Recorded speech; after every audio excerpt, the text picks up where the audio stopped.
আসসালামু আলাইকুম ভিউয়ার, আশা করি সবাই ভালো আছেন। কাছে দূরে দেশে বিদেশে যেখানে বসে আমার ভিডিওতে যুক্ত হয়েছেন সবাইকে স্বাগত। আজকের ভিডিওতে আমরা কিছু শব্দ শিখব যেগুলো আমাদের খাবার দাবার সম্পর্কিত। আমাদের আজকের প্রথম শব্দ হচ্ছে আকুল। আকুল শব্দের অর্থ হচ্ছে খাওয়া। আকুল আমি খাই। আনা আকুল আমি খাই। আয়না বা আকুল মানে হচ্ছে আমি খেতে চাই বা আমার খাবার লাগবে। আয়না আকালতু মানে হচ্ছে আমি খেয়েছি। আনা শারাব মানে হচ্ছে কি আমি পান করি। আনা শারাব ময়া আমি পানি পান করি। আনা শারাব শাহি আমি চা পান করি বা চা খাই।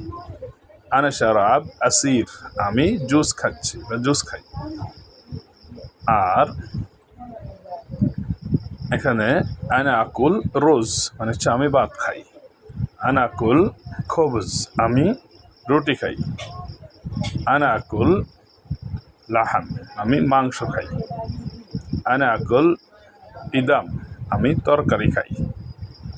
আনা আকুল মানে যদি আপনি বলেন যে আনা আকুল মোজ মানে হচ্ছে আমি কলা খাই। মোজ একটি ফল, কলা একটি ফল। আনা আকুল স্যান্ডউইচ এর মানে হচ্ছে আমি স্যান্ডউইচ খাই।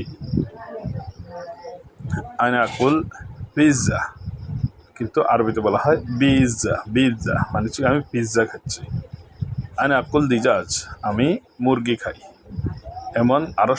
এরকম আরও শব্দ পেতে অবশ্যই আমাদের চ্যানেলটি সাবস্ক্রাইব করে পাশে থাকবেন। আর আপনার কোনো কিছু জানার থাকলে কমেন্ট বক্সে কমেন্ট করবেন, আমরা উত্তর দেওয়ার চেষ্টা করব। দয়া করে আমাদের ভিডিওটি লাইক করবেন, কমেন্ট করবেন, শেয়ার করবেন। আল্লাহ হাফেজ।